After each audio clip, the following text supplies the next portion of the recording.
And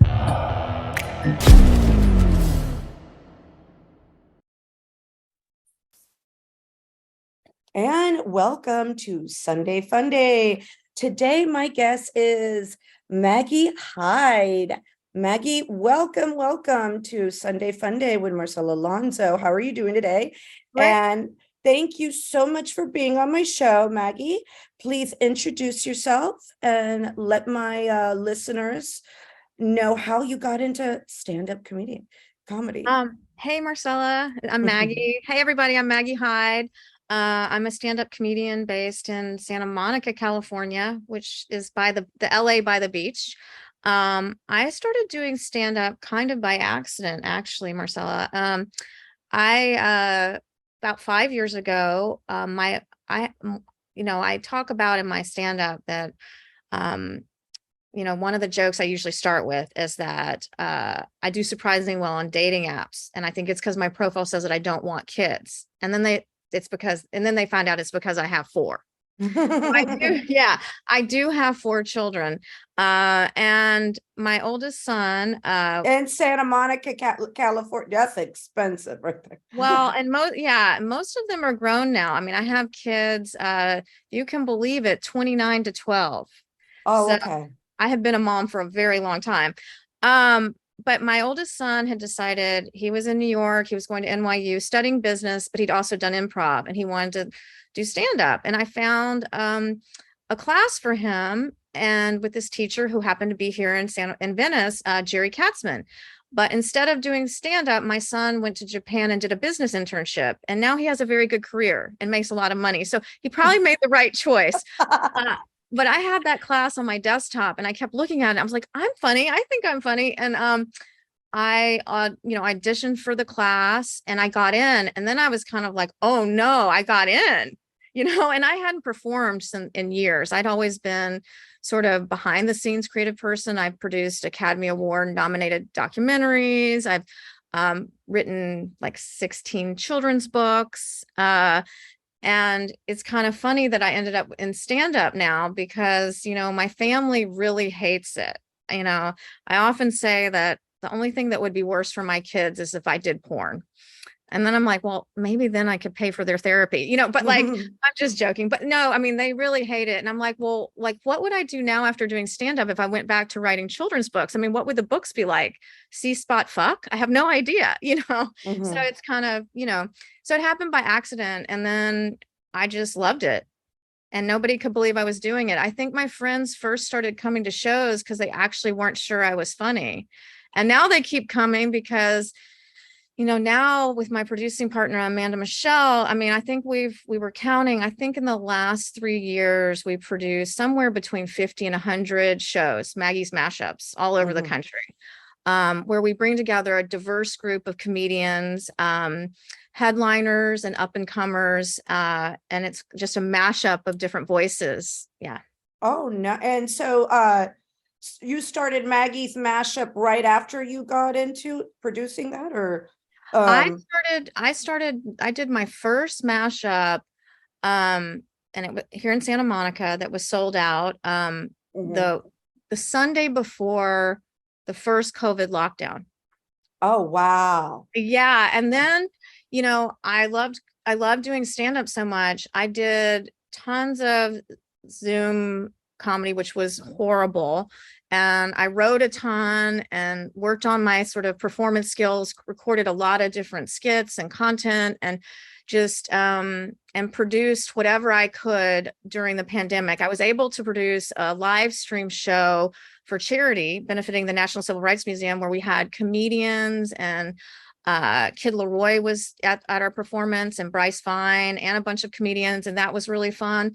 And so I produced whatever I could as things opened up. And then the more they were open, the more places we produced shows and more opportunities. Yeah, exactly. Yeah. So you've got 3 at home now, kids, right? 3 No, or so 2. Two. I had only one, but my 25-year-old son recently moved back in with me because his first serious relationship ended and he lost his apartment. And he didn't want to go back to his apartment in New York. So he came home, but I love having him here. It's really nice having him home, actually. Not all in Santa Monica. Yeah. Oh, yeah, no, I used to live in LA for about 10 years, so I'm very familiar. I Yeah. know, I remember all of that area. So when was the first time that you actually went?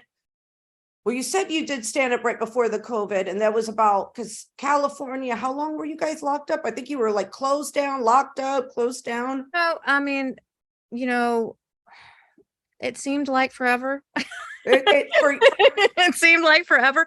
But things would open up and close down. And as soon as we could start doing shows, we really did. So I think we started producing shows again. Well, I did the show in on my birthday 3 or 4 years ago was the show I spoke about, the Treehouse Relief Show uh-huh. for charity. And then yeah, I mean, anything we could do, we did. Any venues were open, whether it was outdoors or whatever, we just, we wanted to keep doing stand up. Like, I came to this late in life, this passion and love for stand Mhm. up. And so I felt like, I don't have time to wait for the pandemic to be over. I have to keep, honing the craft and, keep my rhythm up, or, I just, I don't have the time to wait for it to all be over. So, Yeah. Just might as well keep on working through it through yeah. the pandemic. Have you been able to tour lately or well, You know, way after the opening, I should say. Yeah, I mean, I think everybody's touring. I've been focusing on doing, mini tours, a lot of California coasts, Uh-huh. Central California, and then down to from San Diego up to Santa Cruz. I've been doing tons of shows, and we produce a show once a month in Palm Springs at the Hilton, which we've been doing for about a year, one Friday a month. Uh-huh.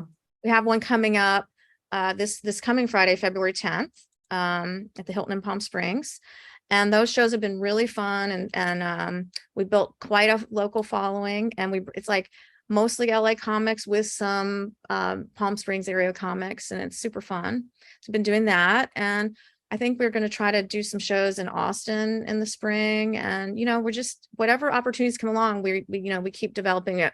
We're doing a monthly show now at West Side Comedy in Santa Monica, which is really fun. Uh-huh. And that show, we actually have a lottery spot, which is great, where people put their name in the hat, and we'll pull one out and give someone 3 to 5 minutes. And the last show we did that, it was kind of crazy, but it was super fun. We pulled the name out of the hat, and it was a girl named Olenka Pachinko from Ukraine. And she did sort of a performance art piece, and like I think the audience was a little scared, but they were very supportive of her. And afterwards she was like, it was the best night of my life. So it's an open mic for comics and they just No, it's a book show with headliners, but uh-huh. in the middle of the show we pull one name out of the hat for someone, and they could be a comic or not a comic, and we give the opportunity to someone to get on stage for 3 to 5 minutes. So Oh, wow. one audience member, which is really fun. Oh, And wow. they're really supported because we have headlining comics, and Uh-huh. the audience knows they've never done this before. So they Oh, really okay. get behind them and support them. Okay. I just thought anybody walks in and then they get a chance. It's like, No, no, no. oh, Lord. We're not doing an open mic. It's just, Okay. it's fun to give our audience, because when you do stand up, everyone will always say to you, oh, I've always wanted to do stand up. And I can't tell you Mhm. how many friends I've had say that. And so now I say to them, like, well, if you put your name in the hat, if you come to this show, you can give it a shot. And So test it out. Yeah. And yeah. see how it's Yeah, it's not as easy as it looks. I mean, no, that's why the art of stand-up to me, that's why I've always admired comedians, because you have to go write down your own material. You have to take the time, then go talk in front of somebody, and then cater to that audience, what that audience like, what that audience doesn't like, and everything else. yeah, doing stand up is really a conversation. And you can't really do it without the audience. I mean, part of it is trying to really be present and connect with them and feel the mood of what's going on, and not be so rehearsed and locked into material that you can't shift and change and go where the audience needs to go. Because Right. Right. it really, you know, and the times where a set feels really good, you feel really like you're really connected with the audience. Because like Mhm. I always say that I feel like doing stand up is like emotional skydiving. And I say that because it's like the one thing you tell your friends you do, and they'll go, oh my God, you're so brave.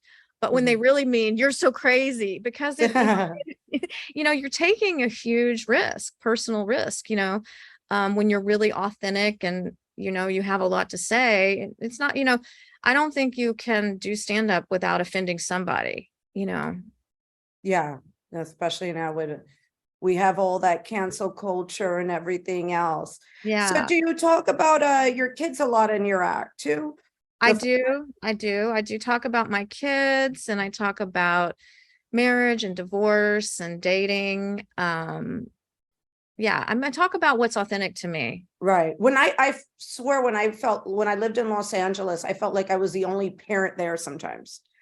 Because it's a weird feeling, but when I think about it, I remember like in New York, I run across more different types of people, different stages of area, but my God, I've never been somewhere where it was so many people that it was like uh they weren't parents until the only people that were parents were the parents of the kids that my daughter went to school with.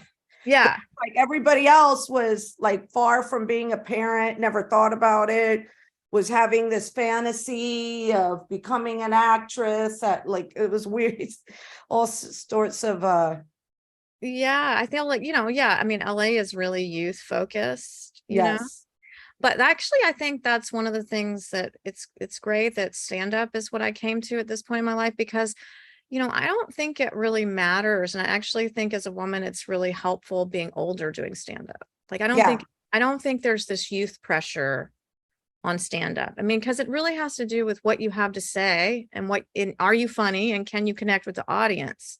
right. And, I think sometimes it's harder for an audience to think that, someone 20 has that much to say. They haven't lived that long, Yeah. they don't have, sometimes Well, don't have. I've seen some comedians that are females, so and some that are like really good, but they're not getting the attention. And then I see some, and I'm sitting there and I'm like, who are they boning to get this job? Like, and all they are is like, I'll give it to them, they're cute.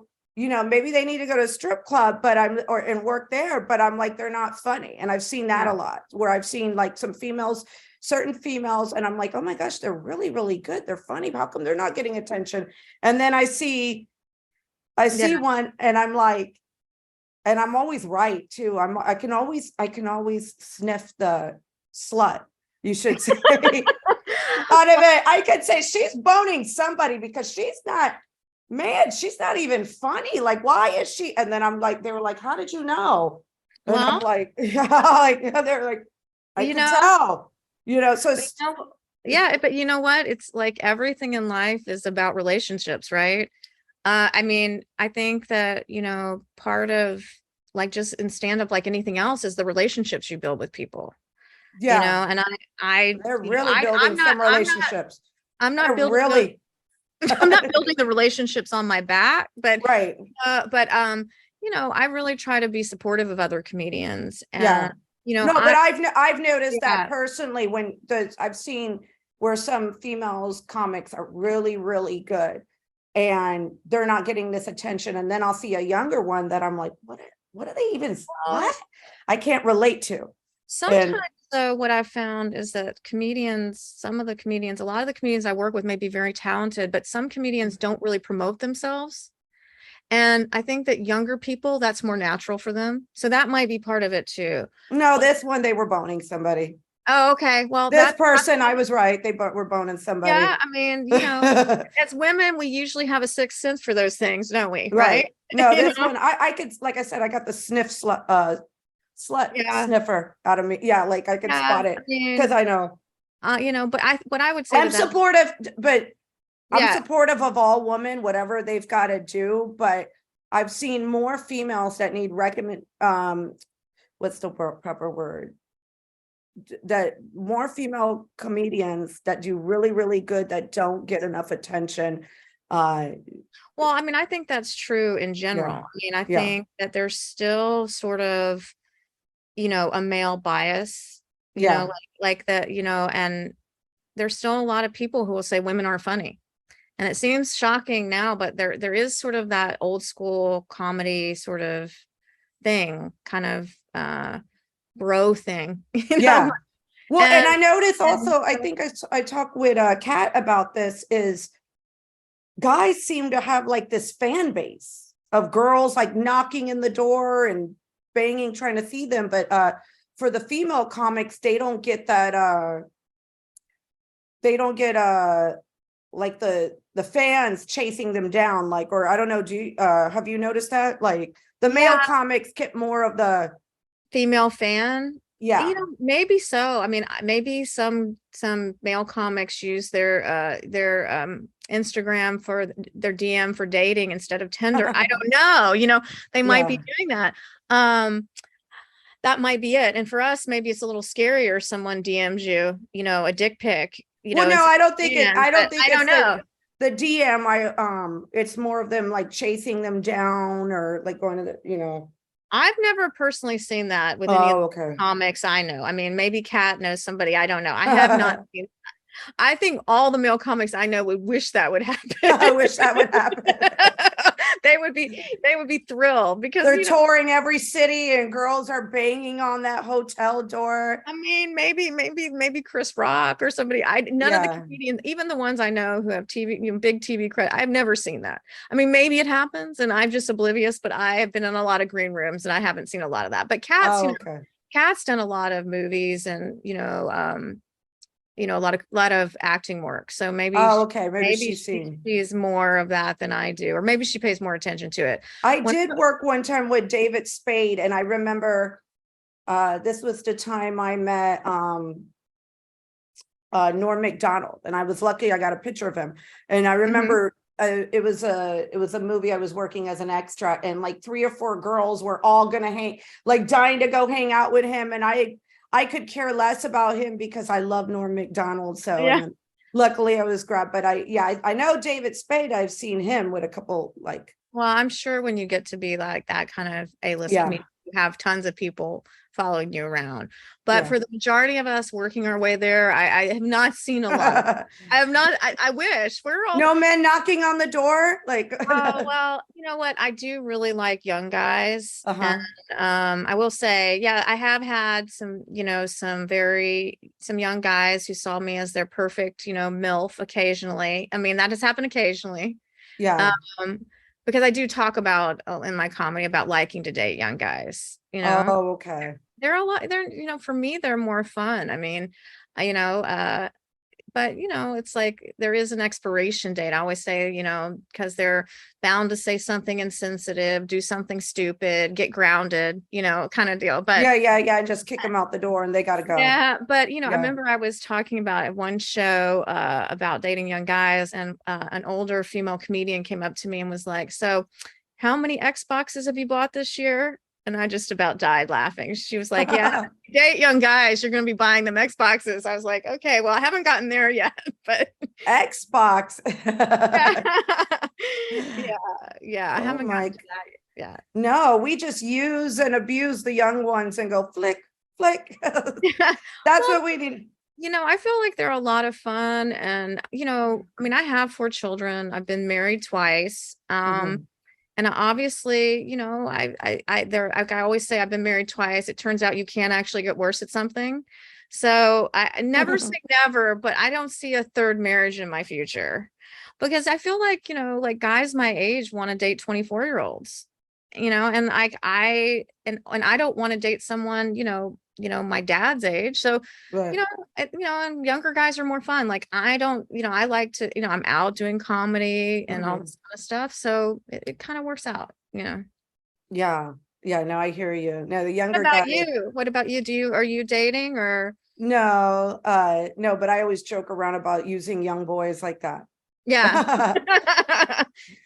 But no Xbox buying. I don't buy nobody Xboxes. Forget Neither, that. neither do I. I just thought it was really funny.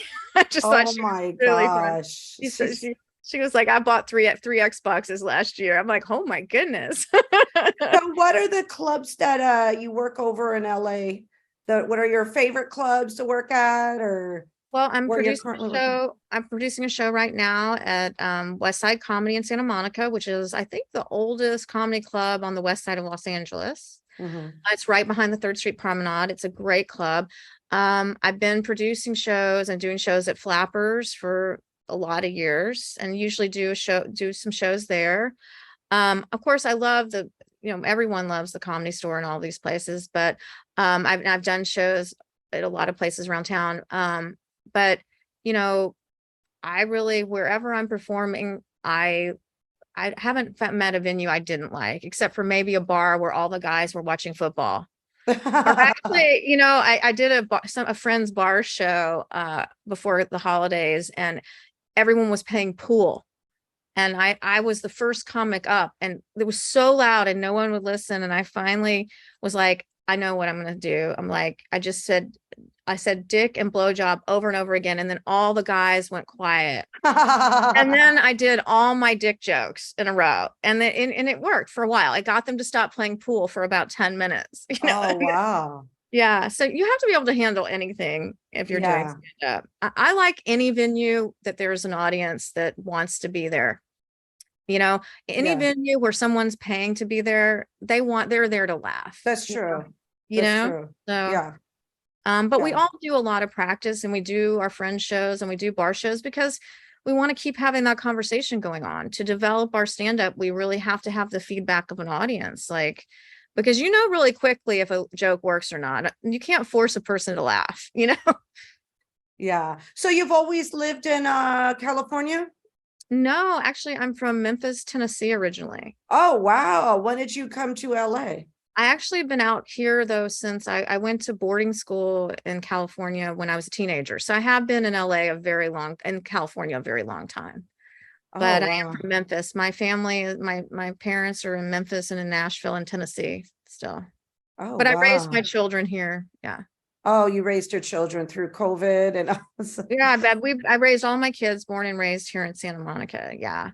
Which sometimes I do some jokes about like that I'm new agey, but I'm practical. So I'll be like, I have crystals for my anxiety and I take Xanax. And I get my house feng shui just in case it works, and I take Xanax. I have a ton of Buddhas in my house. And did I mention I snort Xanax?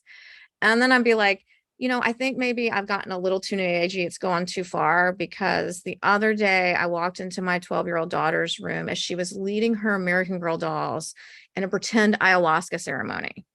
And sometimes sometimes I do think, maybe I should have had my kids spend a little more time in the South, but, and get a little more perspective. But it's funny because like now my older kids all like want to leave California, a lot of them. My daughter, my oldest, got married and moved to Nashville. Mhm. And my son, who's with me now, says he wants to move to Charleston. And I hope that's not true, because the one thing I do know is I don't want to live thousands of miles away from my kids forever. Like, no Right. doubt, I don't want that. Yeah. Yeah. No, they're tired of because there's a lot of changes since COVID in Yeah, LA. I think for my daughter, it's a lot more affordable in Nashville. Yeah. If you're a kid and you think you're wanting to build a family and buy a house, LA is a hard place to do that. Yeah, that was one of the reasons that made me leave LA. Was I was sitting there going, how am I ever going to buy a house? Like, this is ridiculous. Like I would have to Yeah. go deep, deep, deep, deep in the valley past Santa Clarita to like, and Yeah. who really wants to be that landlocked, I know, exactly. So, and I think that like whatever is different appeals to young people, like the opposite of what your parent, like they want to experience something new, right? I like often talk about like, my kids have all been in these serious monogamous relationships, I think at a young age, is like because they've been through so many divorces, right? They want the opposite, you know. But yeah, I think that I hope that they're not that far away forever. Yeah. Well, no, it's probably has to do with the expense of the house. Like realistically, where are we going to live? And Riverside seems Yeah, scary yeah, place. When yeah. you start seeing people move to Riverside that you grew up with, and that's probably what's happening, you're like, Yeah, I had a comic that I produced a show in Santa Barbara last week, which I do that occasionally too. I produced a show at the Red Piano in Santa Barbara on State Street. And one of my comedians was talking about that during COVID, his landlord tried to evict him and then had to give him a big settlement. So he and his wife bought a house, but they had to buy a house in Lake by Lake Arrowhead. He had to go Oh, that far away, and yeah, like, I because mean, that's the only practical place. and he was like, the only things to do out there are do meth and go hiking. There's like, and that's what he was Hiking making. 8 hours. Yeah, Like, exactly. So, I mean, that's how far away he had to go. So that's, it's pretty common. yeah, no, I said that when I lived there way before the pandemic. I'll never forget. Somebody had moved there and decided to do real estate. These people that Yeah. transplant and they decide to do, and you really haven't lived in California. And I said, I kind of always see the future. And I said, the middle class is really dying here in Los Angeles. And they were like, there's $1 million homes in Burbank. And I go, but who can afford to live in Yeah. who can Yeah. afford? Like, and now Yeah. I was right. Like, Yeah. Yeah. But that's why it's fun that there's great comedy going on other places too. Like I'm yeah. excited to go to Austin when I finally get there. And I guess Nashville has a great comedy scene too. Um, I have a lot of fun doing these traveling shows, and play in these smaller towns. People really are excited to go see a comedy show. I mean, they're so into it.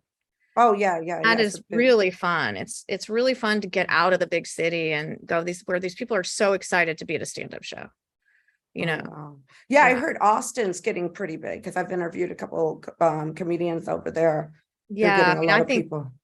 I think it's because of Joe Rogan, I know he just brought them Oh, all. yeah, Like yeah. they just followed him. Yeah, exactly, exactly. Yeah. So yeah, I think it's fun to be able to do comedy a lot of different places because you get, it's a different audience, you get different feedback, and you Yeah, want whatever you're like, for me, what I'm talking about is authentic to me, but I also want there to be enough truth in it that different audiences from different backgrounds can relate to it, right? right. And sometimes when you live in a place like LA or New York, you can just be surrounded by all people who think the same way and you don't get Yeah, as much feedback, yeah, you know? So I actually really like that. yeah. Well, middle America is a lot different than the two big cities. Like, Yeah, well, yeah, I think I have that perspective from having grown up in the South. I definitely mm, see both sides of it, because mm. I remember when Trump was running the first time, everyone here thought Hillary was going to win. And I was like, I don't think so, because I was talking to people in Tennessee and stuff. Uh-huh. Like, you guys, it might not happen. But You knew no, the warning. yeah, because, Somebody told me, they go, don't worry. Do you think people would really vote for Trump? Do you really think that's going to happen? Like somebody, I'll never forget, yeah, somebody said that to me. They go, do you really think Americans are that dumb that they're going to, and then next thing you know, I said, what the hell? You just lied to me. yeah, no, I could tell just because when I went home to Memphis, every sign was for him, right? Really? Everywhere. And Memphis is the city itself is pretty democratic, but everywhere you went, so I think when you see the middle of when you have perspective, you have family or Yeah, whatever, yeah. it was like oh no, maybe this isn't what I think. Oh, yeah, that's true because middle America kind of like dominates the Yeah. rest of the more than both like New York and LA. Yeah, yeah. The South is a really interesting place to be from. And I always say that.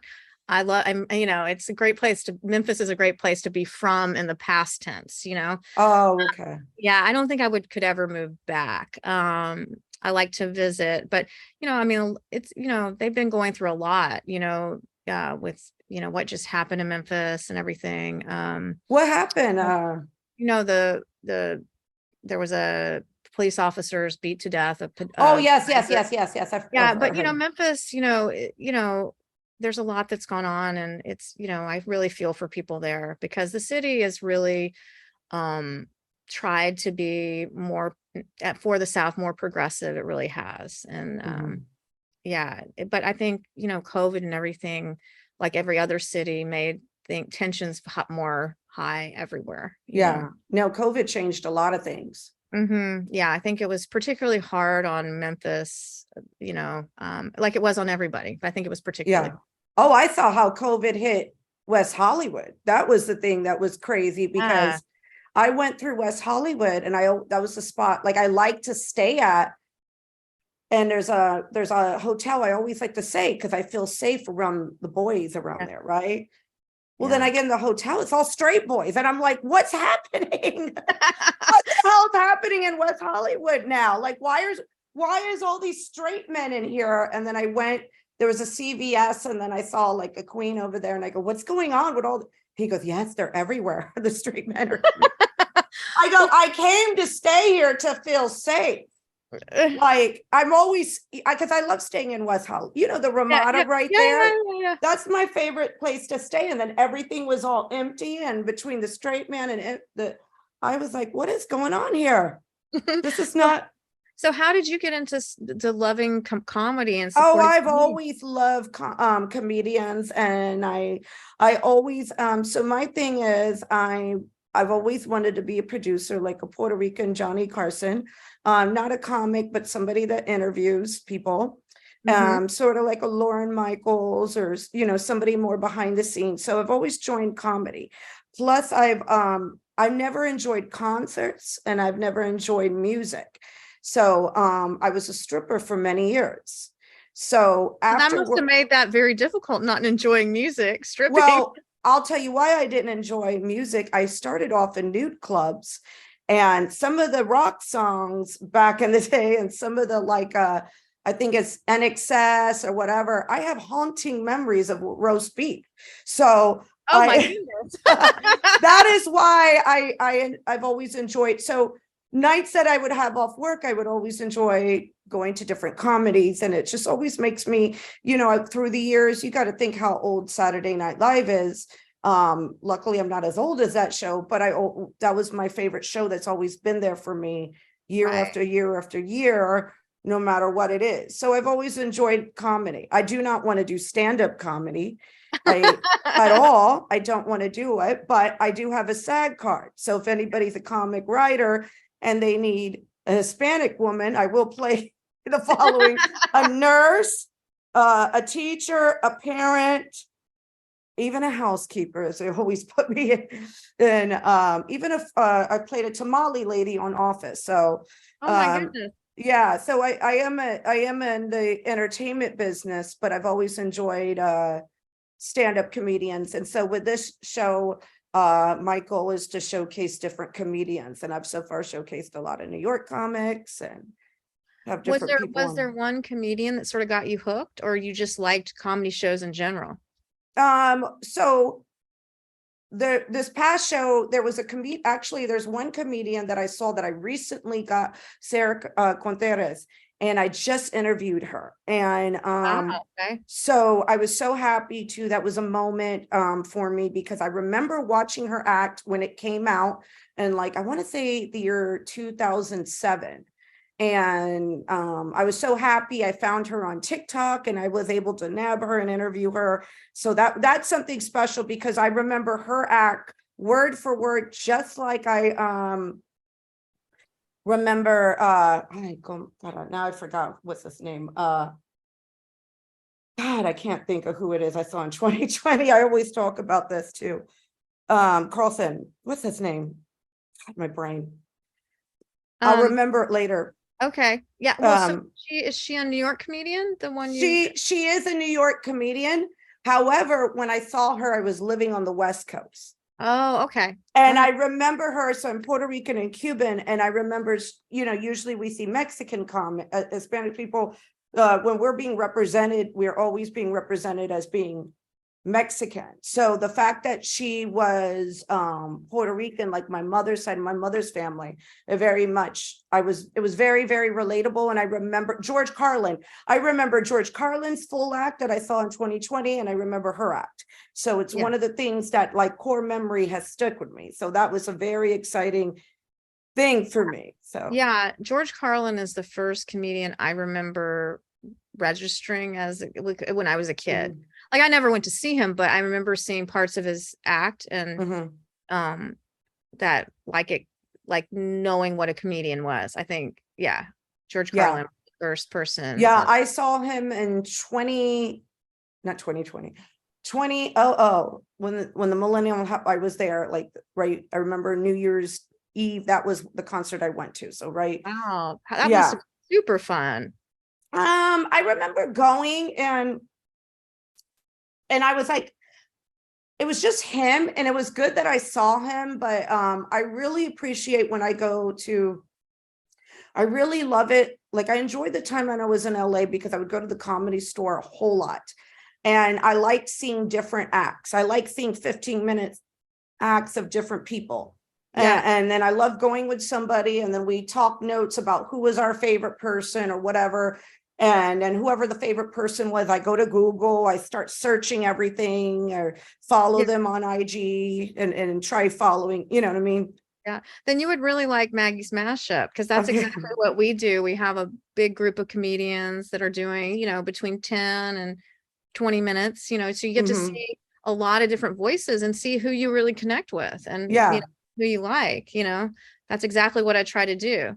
Yeah, no, those I enjoy. So as a client, customer point, patron, that's what I like seeing. You know what I mean? When I first moved to New York, I really didn't know where to go. This was in 2019, and I went to Caroline's, and I was even like, I saw JB Smoove, and I've actually worked with him before.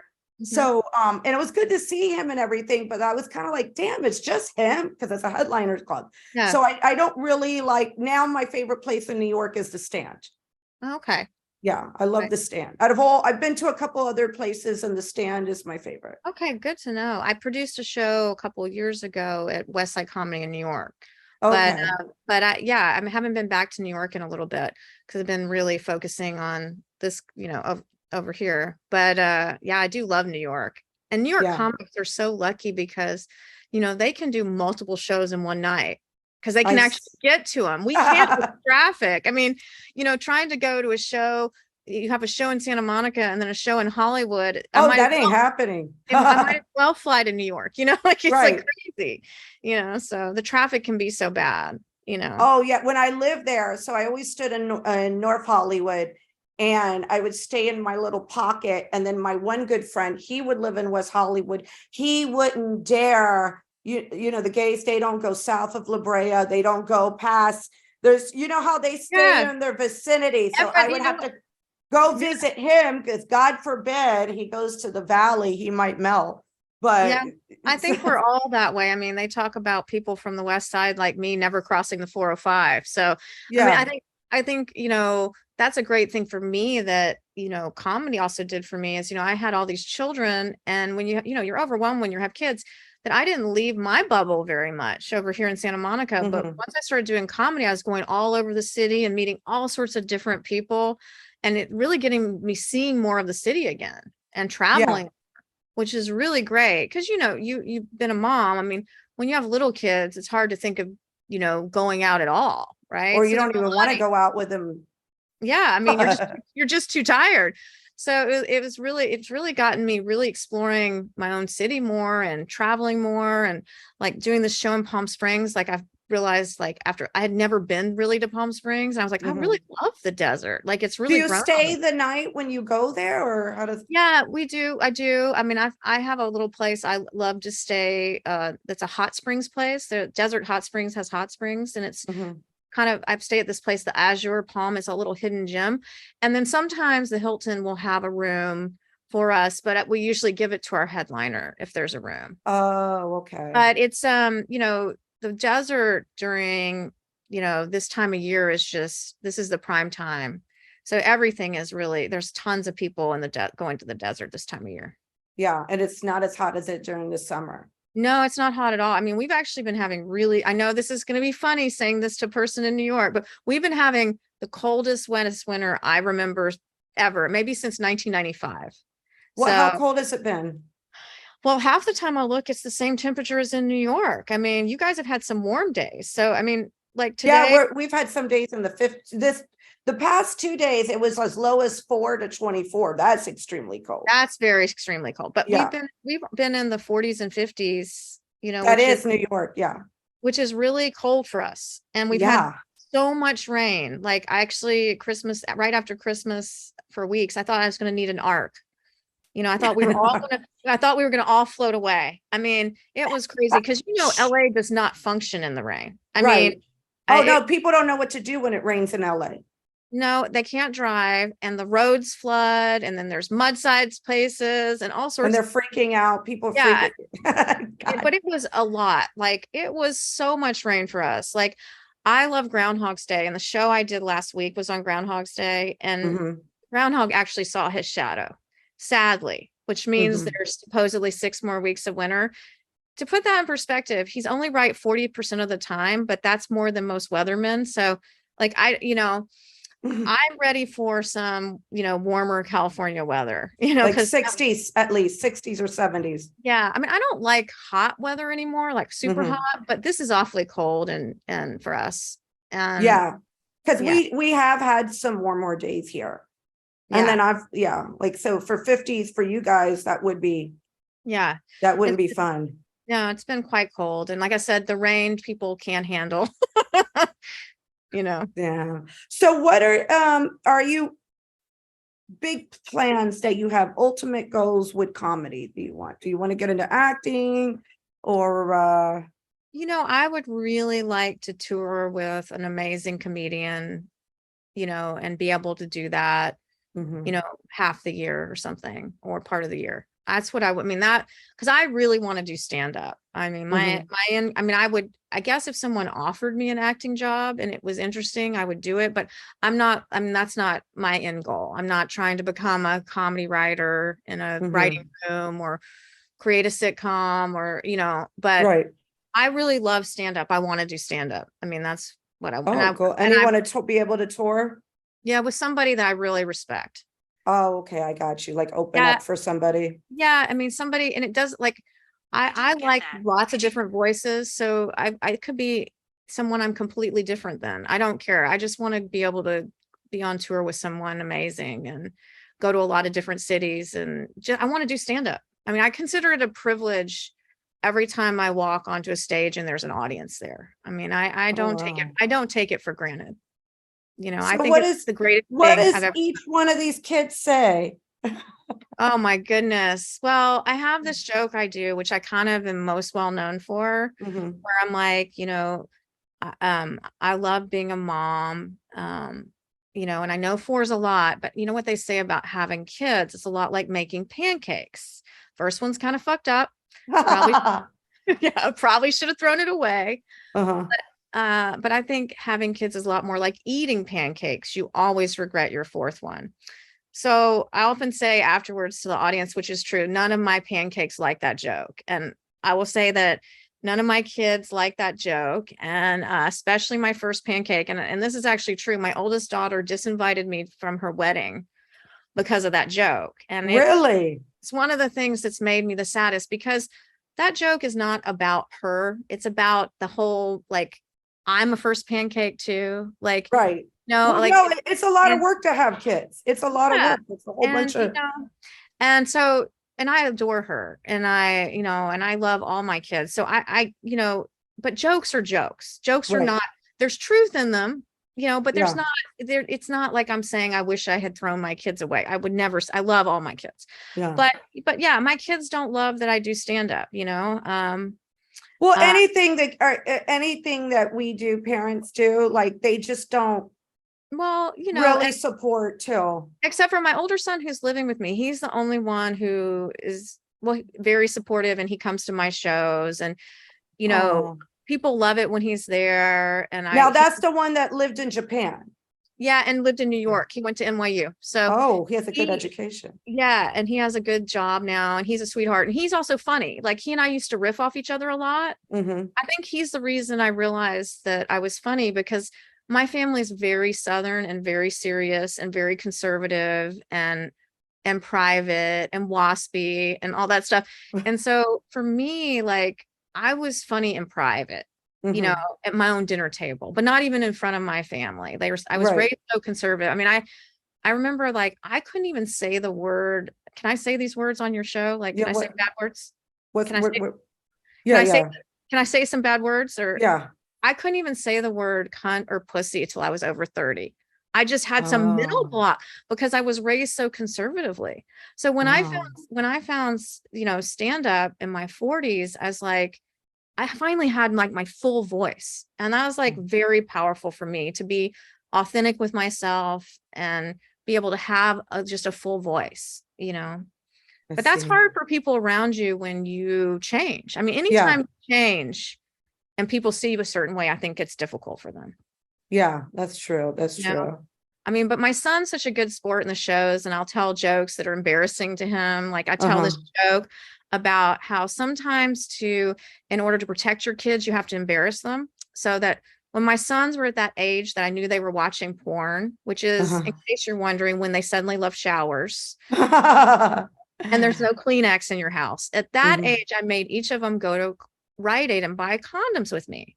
Because A, if you can buy condoms with your mom, you'll never be embarrassed. And B, I needed condoms. So I'll tell this joke in front of him. And but then I always, and I'll joke around when he's there that that my next special should be called "I'm Sorry Jackson," because that's my son's name. I'm so sorry, Jackson. I'm so sorry you had to see this, but he's a really good sport about it, because he has a really good sense of humor.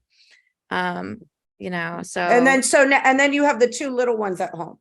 no, I have my 12-year-old, and then I have a 21-year-old at UCSC, University at Santa Cruz. Oh, okay. Okay. And he's sort of like, he's the sweetest thing, but he looks like he fell off a 1968 Grateful Dead bus, I always say. I Ah. mean, Santa Cruz is that very hippie place. He came home the first Mother's Day after starting there and like proudly presented me with a joint and was like, "It's my dream to get high with you." And I was like, "That's great, honey. It's my dream to have abs." Yeah. Yeah. So, it's fun. When you have a lot of kids, they're all different. And I'm really blessed to have two sons and two daughters. Oh, nice, nice. Yeah. Well, thank you so much for coming on today. Could you please share with my audience how they can find you, any websites, any social medias, or whatever?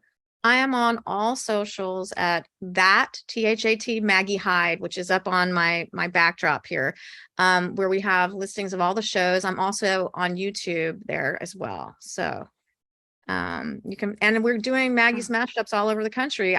We have a show February 10th in Palm Springs, and then shows here in Los Angeles and all over the country coming up. So come see us. All right. Well, thank you so much for being on my show. Thank you, Marcella. I hope I get to meet you in person one day. Yeah. Yeah, I hope you come to LA soon. Oh, me too.